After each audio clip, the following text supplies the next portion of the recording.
Group 1I, and we will present a video that provides an overview of ethical leadership and explains why ethical challenges become more complex in team settings. The aim is to summarize key ideas so we can understand how ethics, power, and leadership interact. To begin, ethics concerns standards of right and wrong behavior. When we talk about leadership ethics, the focus is on how leaders use power and influence when making decisions. Leadership decisions are rarely neutral because they affect people's well-being, perceptions of fairness, and inclusion. Leaders also shape organizational values and culture through their actions and behavior. Because of this, ethical leadership is not only about achieving goals or being effective, it is about how those goals are pursued and whether decisions respect others, are fair, and align with shared moral standards. Leadership ethics matters because leaders set the ethical tone of organizations and teams. When leaders act ethically, they build trust and create environments where people feel respected and safe. When leadership lacks ethics, the consequences can include loss of trust, harm to followers, and damage to legitimacy and reputation.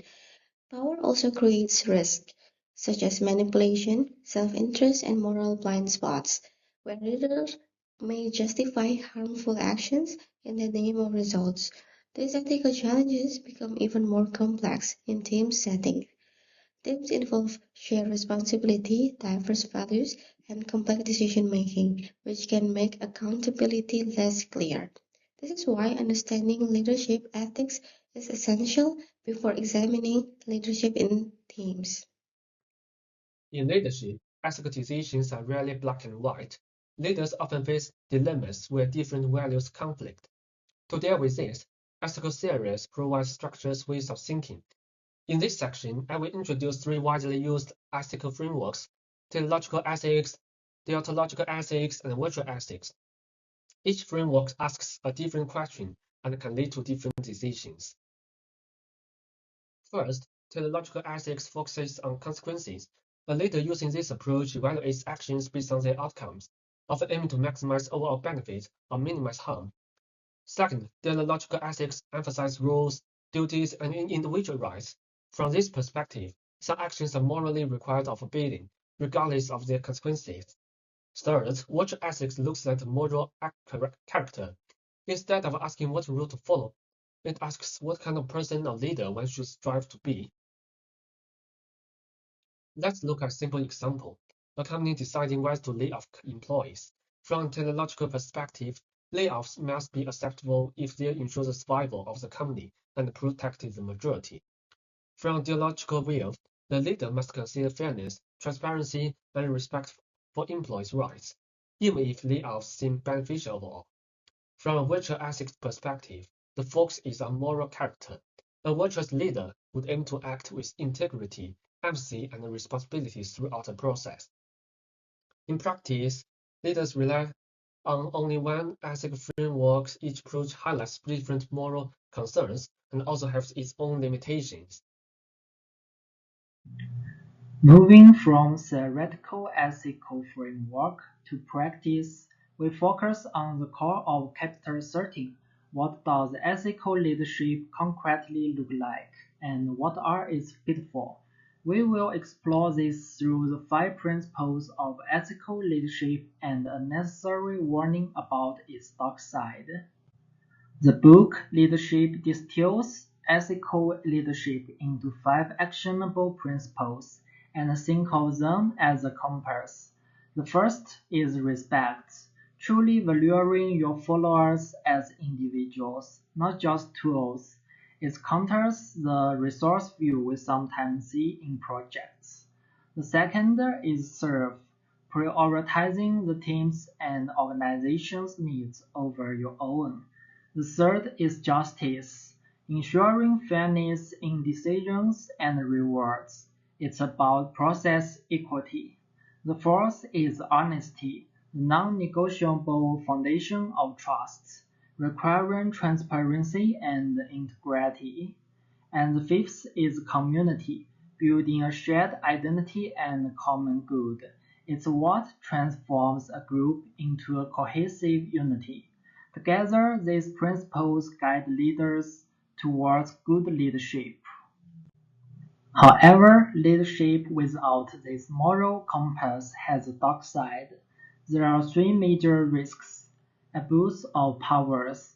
The leader may use authority for personal benefit. Manipulation. For example, some people may withhold key information to control outcomes. And the moral blindness. It might be the most insidious, the belief that being effective or meeting targets justifies any actions. Remember our cookie case? It showed how self-interest can masquerade as ethical reasoning. The crucial reminder is effective does not equal ethical. A successful yet unethical leader ultimately falls.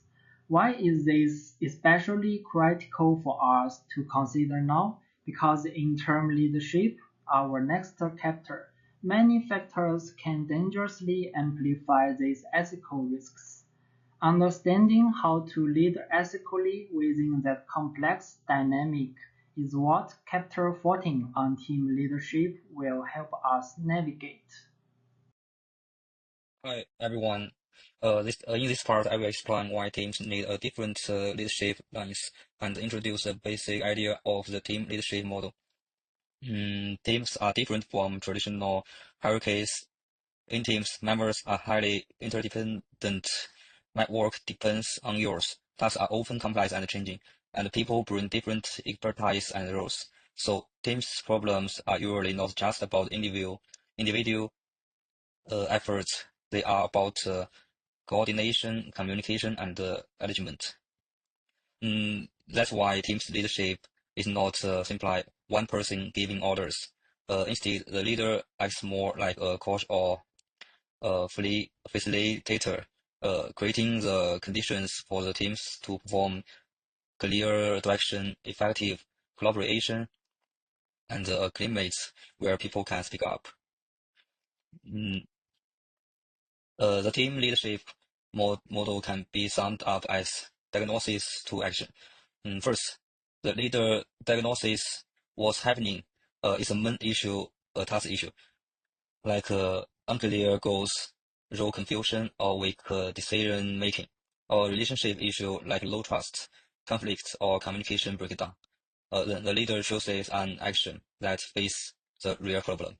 So the key message is effective team leadership is adaptive.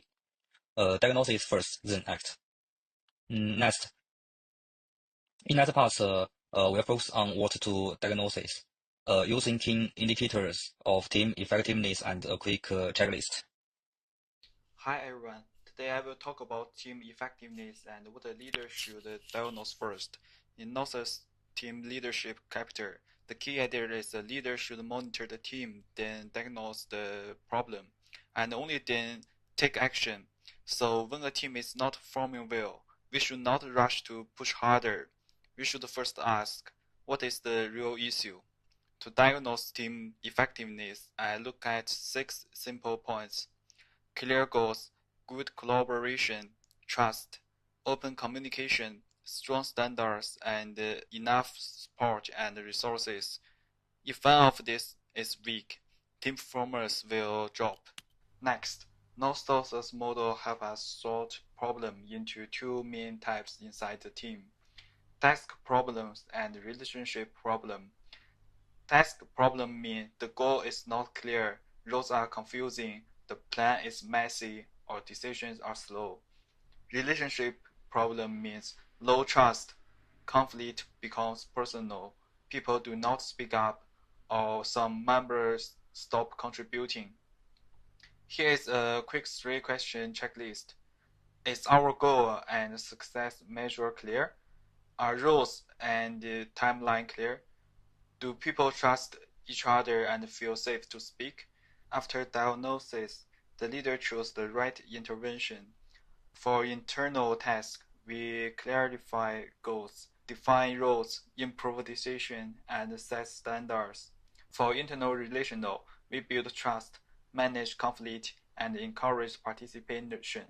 And sometimes the issue is external, like missing resources or stakeholder support, so the leader must go outside the team to get help. Finally, most teams have more than one issue, so we should fix the main bottleneck first. That is how we improve team effectiveness in a clear and practical way. Now that the leader has diagnosed the problem, the next step is taking action. According to Northhorst, there's categorized into internal and external actions. The leader's role here is that of a social architect, choosing the right intervention to ensure team success. Internal actions start with task interventions.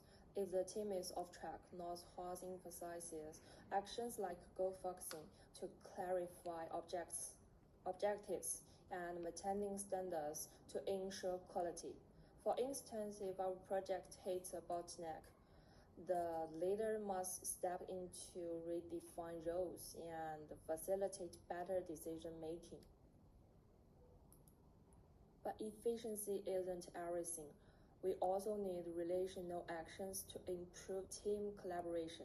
This includes coaching team members, managing conflicts to reduce friction, and satisfying individual needs. It's about building a culture of trust and commitment, as outlined in the model. Finally, Northhorst reminds us that leaders must look outward. External environmental actions involve protecting the team. This includes networking to gain information, advocating for the team to secure resources, and buffering team members from distracting external politics. In summary, a leader must be a social architect who balances these internal and external needs. So what about shared leadership and modern team challenges? First, let's rethink who leads. Leadership is no longer just about formal captain, it's about shared leadership. This means leadership functions are distributed within the team. Think of it as hierarchy, a fluid shifting of power. When a specific problem arises, the person with the most relevant expertise steps up to lead, regardless of their title. This approach builds trust and cohesion, allowing the team to utilize its full capacity. However, applying this in the modern world is tough, because many of us work in virtual teams. Northhorst points out three major pitfalls here. First is trust building. Without face-to-face interaction, it's harder to read nuances and build relationships. The second is communication costs. We face silence, misunderstandings, and the lack of visual cues. The third is information delay.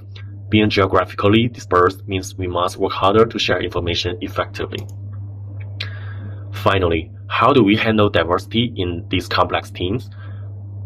It's not just about hitting the targets. It's about justice and community. We must ensure fairness in how we treat every member.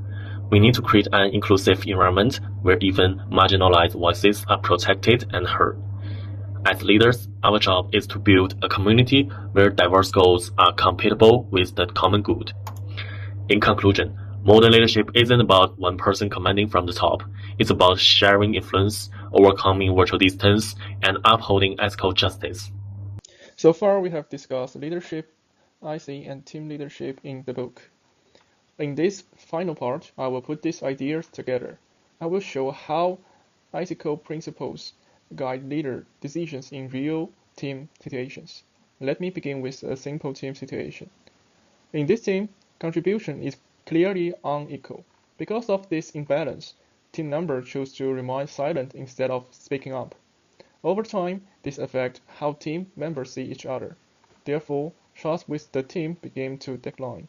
At this stage, the IC is not longer only about performance. It becomes a leadership dilemma that also raises ethical corners. When trust begins to decline, the leader cannot simply ignore the problem. At this point, the leader must first make an ethical judgment. From the slide, we can see how team situation gradually is calculated. Once trust begins to decline, the leader can no longer treat this as a lemon asset. Before taking action, the leader must first make an ethical judgment. This book suggests that ethical leadership focusing on fairness, responsibility, and trust. To guide this judgment, the book presents 5 key ethical principles. Justice asks whether outcomes are fair for all team members. Respect requires the leader the interests of the whole group. Finally, communication focusing on reminding trust and cooperation within the team. At all, these principles help the leader to decide what is right before deciding what to do. That's all. Thank you for your listening.